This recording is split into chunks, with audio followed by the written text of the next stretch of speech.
ہمارا اہل بیت کا مذہب ہے، اصحاب کا مذہب نہیں۔ معذرت کرتا ہوں، اللہ تعالیٰ نے جناب رسول اکرم صلی اللہ علیہ وآلہ وسلم نے اپنی آخری عمر میں، یہ میں بات کرنا نہیں چاہتا تھا، عمران بھائی کی وجہ سے کر رہا ہوں، سیاستہ کی کتابیں اہل سنت فقہ جعفریہ کے متفقون علیہ روایت رسول نے فرمایا انی تارکن فیکم الثقلین، اے لوگو میں تمہارے درمیان دو عظیم چیزیں چھوڑ کے جا رہا ہوں۔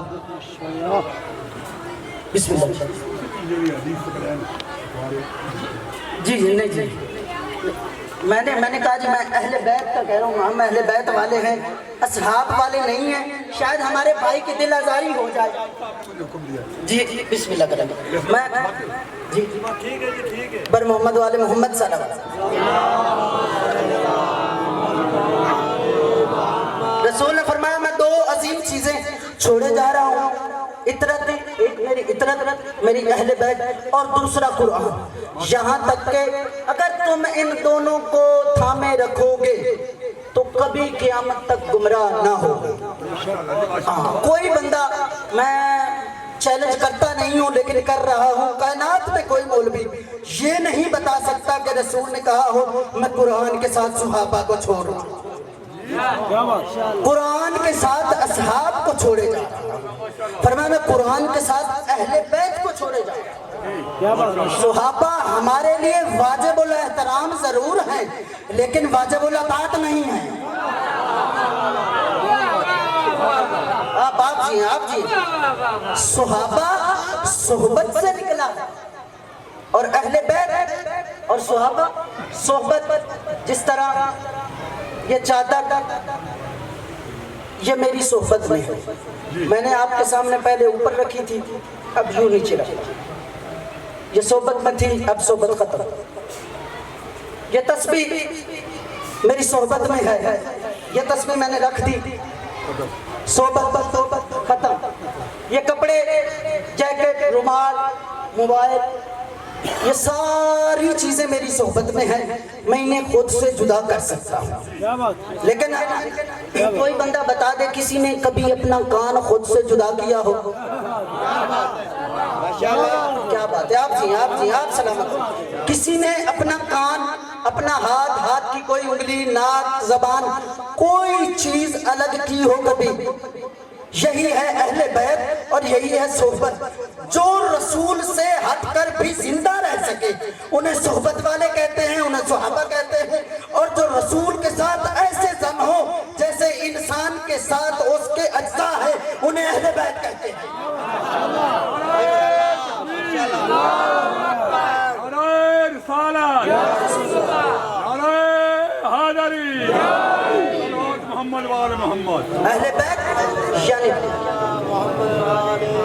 اہل بیت یعنی گھر والے اور صحبت یعنی در والے۔ اہل بیت گھر والے، صحبت یعنی در والے۔ چلے ہم قرآن کی طرف جاتے ہیں۔ اہل بیت صحبت میں جناب عثمان غنی مسلمانوں کے تیسرے خلیفہ، ان سے پوچھتے ہیں کہ جناب یہ صحبت اور قربت میں کیا فرق ہے؟ انہوں نے ایک واقعہ بیان کیا، ان سے کسی بندے نے آ کر پوچھا مولا امیر المومنین خلیفہ رسول، یہ ہمارے رسول صلی اللہ علیہ وآلہ وسلم کا سایہ کیوں نہیں تھا؟ خدا کی قسم اتنا خوبصورت جواب جناب عثمان غنی نے دیا، کیا بات ہے، ان کے جوتوں پہ ہم جیسے ہزاروں قربان، اتنی خوبصورت بات کر دی۔ انہوں نے عرض کی جناب رسول کا سایہ اسی لیے نہیں تھا کیونکہ ہم جیسے گناہگار لوگ رسول کے دائیں بائیں چلا کرتے تھے۔ کیا بات ہے، آپ سلامت رہیں، کیونکہ ہم جیسے گناہگار رسول کے دائیں بائیں چلا کرتے تھے۔ اس خالق کو یہ پسند نہیں تھا کہ اس کے محبوب کے سائے پر ہم جیسے لوگوں کے قدم آ جائیں، تو پتہ چل گیا نا اللہ جس کے قدم رسول کے سائے پہ برداشت نہ کرے انہیں صحابہ کہتے ہیں، اور جو کندھوں پہ سوار ہو جائے انہیں اہل بیت کہتے ہیں۔ انشاءاللہ کیا بات ہے، آپ جی اللہ ان ہاتھوں کو کسی کا محتاج نہ کرے. یہ ہاتھ امام زمانہ کے قدموں کو چھوئے. بابا جی ہر ہاتھ کا کام ہی نہیں کہ وہ ولایت علی میں حمایت میں بلند ہو جائیں. ہاتھ اٹھتا ہی اس کا ہے جسے وہ خیرات دیتے ہیں. جسے وہ خیرات نہیں نہ دیتے ان کے ہاتھ مسجدوں میں کھلتے نہیں, مجلسوں میں اٹھیں گے کیسے. جناب عثمان نے بتایا جو کندھوں پہ سوار ہو. کون ہوا کندھوں پہ سوار؟ اہل بیت. کبھی امام حسن ہوئے, کبھی امام حسین. امام حسین علیہ السلام اہل سنت ماشاءاللہ ہماری مسجدوں میں بڑے زور و شور سے یہ واقعہ بیان کیا جاتا ہے. عید کے دن مولا نے فرمایا نانا مجھے سواری چاہیے. ہاں آپ نے فرمایا بھی آجا نہیں, فرمایا مجھے عام سواری نہیں چاہیے, ایسی سواری چاہیے جس سواری پہ پہلے کوئی کبھی سوار ہوا ہی نہیں. کیا بات ہے. ابھی مجھے یاد آ گیا, میں ہاتھ باندھ کر عرض کرتا ہوں. بندہ ہم پہ کفر کے فتوے لگاتا ہے کہ ہم زلزلہ نکالتے ہیں, ہم حسین کی سواری نکالتے ہیں. میں اسے بتانا چاہتا ہوں جاہل تاریخ اٹھا کے دیکھ, سب سے پہلے رسول خود سواری ہے, حسین بن کے بازار میں آئے.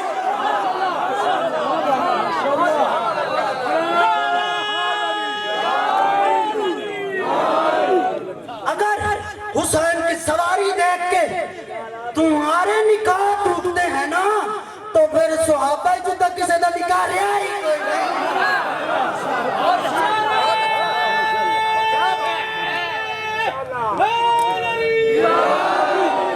بھائی جب رسول اکرم صلی اللہ علیہ وآلہ وسلم حسین کے سوار بنے نا تو صحابہ نے خود منظر دیکھا. جب فجر کی نماز پڑھ رہے تھے تو جو پشت مبارک پر امام حسین آ گئے تھے تو حضرت عمر فرماتے ہیں ہم نے 40 بار اٹھ کے حسین کو دیکھا. اور بھائی حسین علامہ صاحب انج نہیں, حضرت عمر فاروق رضی اللہ تعالیٰ عنہ بیٹھے بھی بندے بچ بیٹھے. جی ماشاءاللہ جی بسم اللہ. واضح کر کے کیا ہے بھی سواری کی نہیں سواری ہے. جی وہ میں اسی طرف بسم اللہ میں اسی طرف آ رہا ہوں جس وقت. جی ماشاءاللہ آپ سلامت رہے. میں جناب اسی طرف آ رہا ہوں. رسول پاک نے جناب امام حسین علیہ السلام کو جب کندھوں پر سوار کیا نا تو یوں خرامہ چلنا شروع کیا. تو سب سے پہلے جس نے رسول کی سواری, حسین کی سواری اور حسین کا دیدار کیا نا اسے جناب عمر فاروق کہتے ہیں. آپ جی توجہ میری طرف. جناب عمر فاروق نے یوں دیکھا اور فرمایا واہ اتنی خوبصورت سواری, خدا کی قسم. ایسے جناب عمر فاروق نے کہا اتنی خوبصورت سواری. رسول اکرم نے جھڑک کر کہا اے ابن خطاب کنجوسی نہ کر, سواری اتنی خوبصورت ہے, سوار کتنا خوبصورت.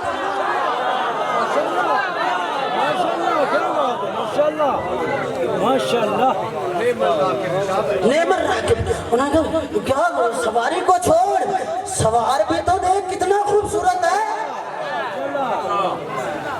پھر فرمایا یا رسول اللہ مہر نبوت پہ تو قرآن لکھا ہوتا ہے, بچے کے قدم یا رسول اللہ مہر نبوت پر آ رہے ہیں, یعنی حسین کے قدم تو قرآن پہ آ رہے ہیں. رسول نے فرمایا کیا ہو گیا ہے, اگر قرآن پہ قرآن آ جائے تو کوئی حرج نہیں.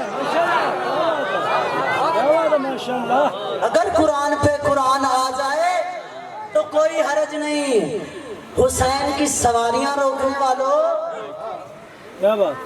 یہ ذی الحجہ, یہ محرم سے پہلے حج والا مہینہ گزرا ہے نا.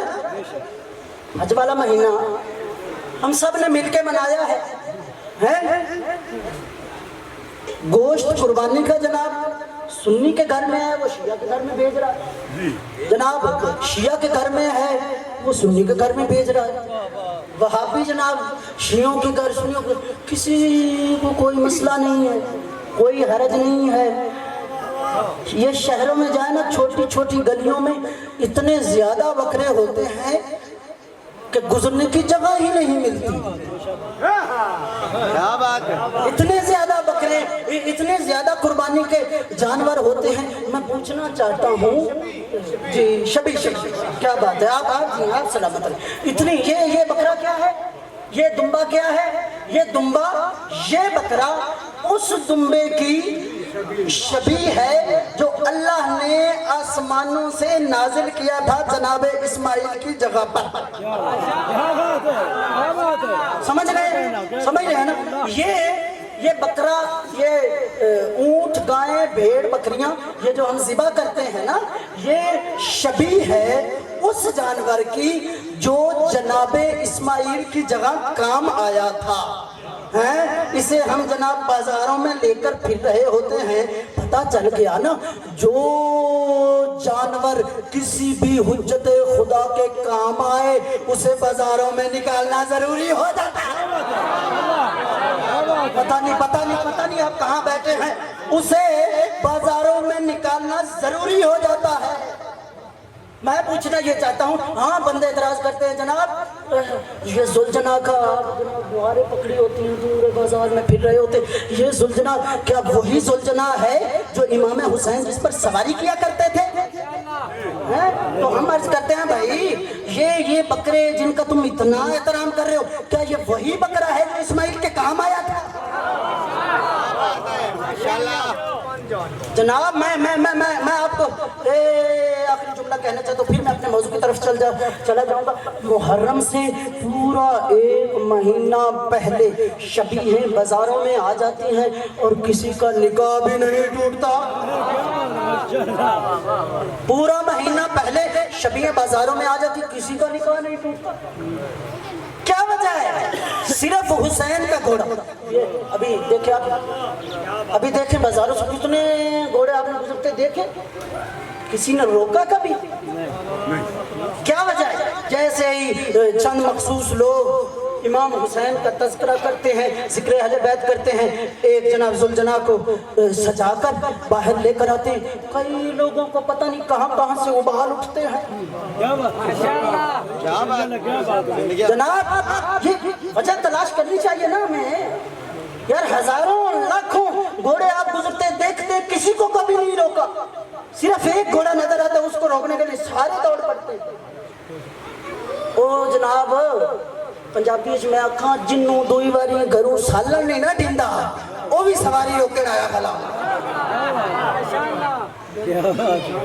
جناب یہ علامہ ناصر صاحب خدا ان کے درجات بلند کرے، یہ جملہ وہ پڑھا کرتے تھے، وہ کہتے تھے جب یہ پاکستان اور ہندوستان الگ الگ تھے، ایک تھے، یہ پاکستان اور ہندوستان علیحدہ نہیں ہوئے تھے نا، تب جناب ایک جرنیل کی ڈیوٹی لگا دی حکومت نے کہ 10 محرم کو نا بڑا جھگڑا ہوتا ہے شہر میں، بڑے لڑائیاں ہوتی جناب، بڑے دنگے فساد ہوتے ہیں، تو آپ اس کی ڈیوٹی لگا دی، کہا جی تمہاری ڈیوٹی جو ہے نا وہ ہے جب ذوالجناح نکلے نا تو سائڈوں پہ مکمل سیکیورٹی الرٹ کر دیں۔ کیوں جی؟ تاکہ جھگڑا نہ۔ سیانا بندہ اس نے سوچا یہ کیا وجہ ہے، گھوڑا نکلتا ہے جھگڑا شروع ہو جاتا ہے۔ اس نے جناب 10 محرم ذوالجناح کے نکلنے کا ٹائم ہوا، انہوں نے جناب ذوالجناح کو سجا کے کہا جی امام بارگاہ میں اسے روک۔ ذوالجناح کو امام بارگاہ میں روک دیا اور ایک سپاہی کو بلا، ادھر آؤ، یہ میرے گھوڑے کی مہار کو پکڑو اور یہ جو مجمع نظر آ رہا ہے نا اس کے اندر سے گزر کر۔ کیا بات ہے آپ کی سمجھ، کیا بات ہے طاہر بھائی؟ اس سپاہی نے اس کے گھوڑے کی مہار پکڑی، مجمع سے ہوتا ہوا سیدھا آخر تک گیا، پھر اس نے اشارہ کیا واپس آ۔ وہ جناب وہ سپاہی اس گھوڑے کو پکڑ کر پھر واپس آ گیا، اس نے دیکھا کوئی بولا ہی نہیں، کسی بندے کو کوئی میرے لیے ہے، ایک برتن کا سالن رسول کے لیے ہے، کیا دیکھتی ہوں جو میرا برتن ہے، جو میرا سالن ہے اس پہ مکھیاں بیٹھ رہی ہیں، اور جو رسول کا سالن ہے اس کے قریب بھی نہیں بھڑک رہی۔ تو میں نے رسول سے عرض کی یا رسول اللہ کیا ماجرا ہے، کیا معاملہ ہے؟